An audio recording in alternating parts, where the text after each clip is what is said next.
Hello friends, നമ്മളിന്ന് ഓണത്തിൻ്റെ തലേദിവസമായ ഉത്രാട ദിനത്തിലാണുള്ളത്. നമ്മൾ തിരുവോണത്തിനന്ന് പൂ മേടിക്കാനുള്ളൊരു ഓട്ടത്തിലാണിപ്പോൾ. നമ്മൾ ഉത്രാട ദിനത്തിൽ പൂ നമ്മൾ നാട്ടിൽ തന്നെ മേടിക്കുന്നത്. ഇപ്പോൾ ടൗണിൽ വന്നിട്ടാണ് തിരുവോണത്തിനന്ന് പൂ മേടിക്കാനുള്ളൊരു പ്ലാൻ ഇട്ടത്. ടൗണിലാകുമ്പോൾ കുറച്ച് നമുക്ക് റേറ്റ് കുറഞ്ഞ് കിട്ടും. ഒന്നാമത് കർണാടക ടീമായതുകൊണ്ട് അവരുടെ അടുത്ത് നിന്ന് മേടിച്ച് കഴിഞ്ഞാൽ റേറ്റ് നമുക്ക് കുറച്ച് കിട്ടും. മലയാളീസ് ഉണ്ടാക്കുന്നതാകുമ്പോൾ നമുക്ക് ആ റേറ്റിലേ നമുക്ക് കിട്ടുള്ളൂ. ഒന്നാമത് ലേറ്റായിട്ട് പോയി കഴിഞ്ഞാൽ നമുക്ക് അതിനനുസരിച്ചുള്ള റേറ്റിൽ നമുക്ക് എന്തായാലും എടുക്കാൻ പറ്റും. രാവിലെ മുതൽ ഫുള്ള് തിരക്കാണ്, നല്ല അടുത്ത്. ടൗണിലൊന്നും നമുക്ക് അടുക്കാൻ പറ്റാത്ത സമയമാണ്. വണ്ടി എടുത്തൊന്നും പോകാൻ കഴിയില്ല. ബൈക്ക് എടുത്തിട്ട് പോയി കഴിഞ്ഞാൽ കുഴപ്പമില്ല, നമുക്ക് അവിടെ വെച്ച് പോവാം. കാറിലെടുത്ത് പോയി കഴിഞ്ഞാൽ നമുക്ക് എവിടെയും വെക്കാനും കഴിയില്ല, ഒന്നും കഴിയില്ല. രാവിലെ മുതലേ ഫുള്ള് തിരക്കാണ്. ബ്ലോക്ക് തന്നെ അരമണിക്കൂർ ബ്ലോക്കെല്ലാം കഴിഞ്ഞിട്ടാണ് നമുക്ക് നമ്മൾ ടൗണിലെത്താൻ കഴിയുക. അത്രക്കും ആൾക്കാരും ഫുള്ള് എന്താ പറയണ്ടേ, ഷോപ്പിലായാലും പൂ മേടിക്കാനായാലും ഫുള്ള് ആൾക്കാർ തന്നെയാണ്.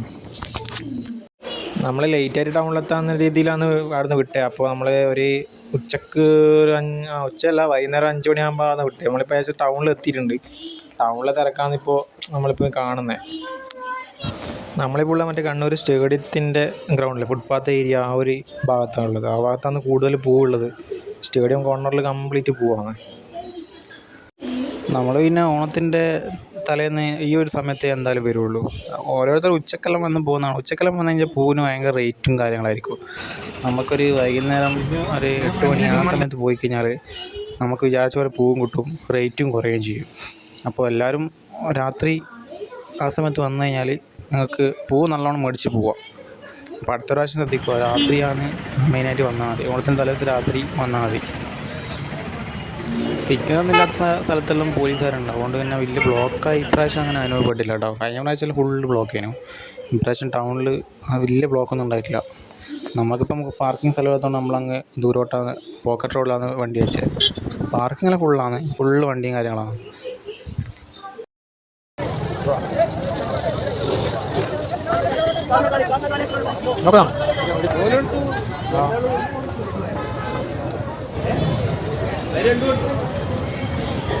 ഇപ്പോൾ നമ്മളുള്ളത് സ്റ്റേഡിയത്തിൻ്റെ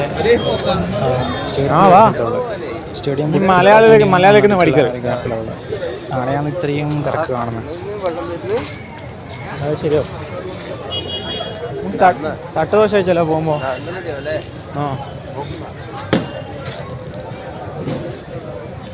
രണ്ട് ഷർട്ട് വേണേ, ആ 2 ഷർട്ടും പേനും വേണേ. ആ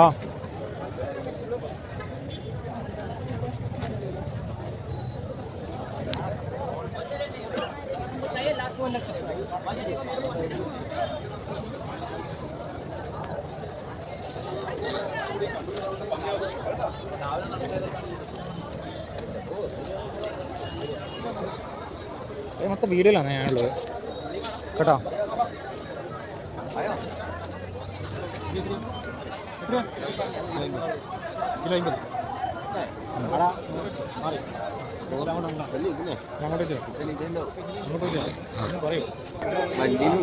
അതന്നെ, ഇതെല്ലാം എന്താ ചെയ്യാത് ഇന്ന് തീർന്നില്ലെങ്കിൽ നാളത്തേക്ക് പോയല്ലേ.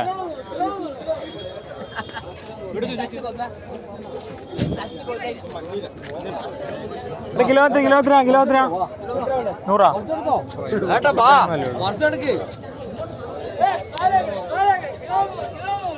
കൊടുത്ത് അവരെടുത്തു. അവനെ അവളെ കണ്ടുകൊണ്ടാണ് തന്നെയാ.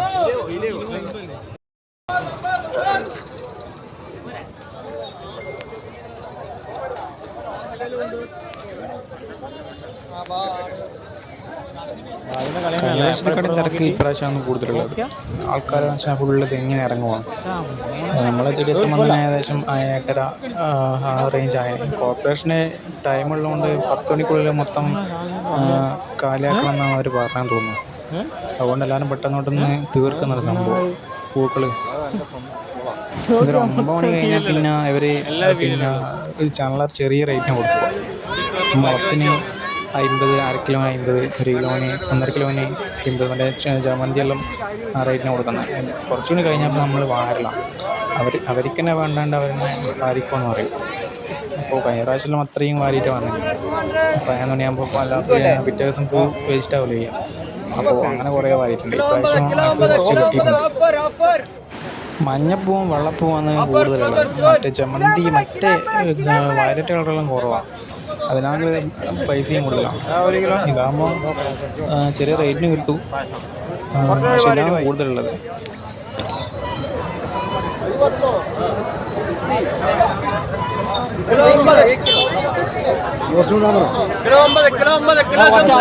കുറച്ചധികം കൂടി കുറച്ചൊരു 200 ഗ്രാം അധികം കൂടി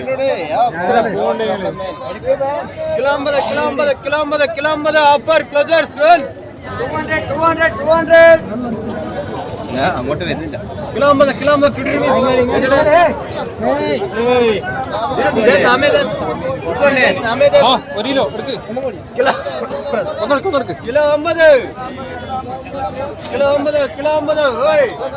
അങ്ങനെയാണ് കുറച്ച് പൂ മേടിച്ച് നമ്മൾ പിന്നെ വേറെ സ്ഥലത്ത് പോകാനുള്ളതുകൊണ്ട് അവിടെ തന്നെ പെട്ടെന്ന് തന്നെ വിട്ട്. ഫ്രണ്ട്സ്, അപ്പോൾ നമ്മളെ ചാനലൊക്കെ ഇഷ്ടപ്പെട്ട് കഴിഞ്ഞാൽ മാക്സിമം സപ്പോർട്ട് ചെയ്യണേ, ഷെയർ ചെയ്യണം, ലൈക്ക് ചെയ്യണം. കമൻ്റ് ഉണ്ടെങ്കിൽ എന്തെങ്കിലും കമൻറ്റ് ബോക്സിലും രേഖപ്പെടുത്തണേ. അപ്പോൾ എല്ലാവർക്കും ഓണാശംസകൾ. എല്ലാവരും ഓണം അടിച്ചുപൊളിയായിട്ട് ആഘോഷിക്കുക. നമ്മളെ കണ്ണൂരുകാർക്ക് ഓണം വന്നു കഴിഞ്ഞാലും വിഷു വന്നു കഴിഞ്ഞാലും സദ്യ കുറവായിരിക്കും. നമ്മളെ ചിക്കൻ ബിരിയാണി, ചിക്കൻ പൊരിച്ചത്, അങ്ങനത്തെ ഐറ്റംസാണ് കൂടുതലുണ്ടാവുക.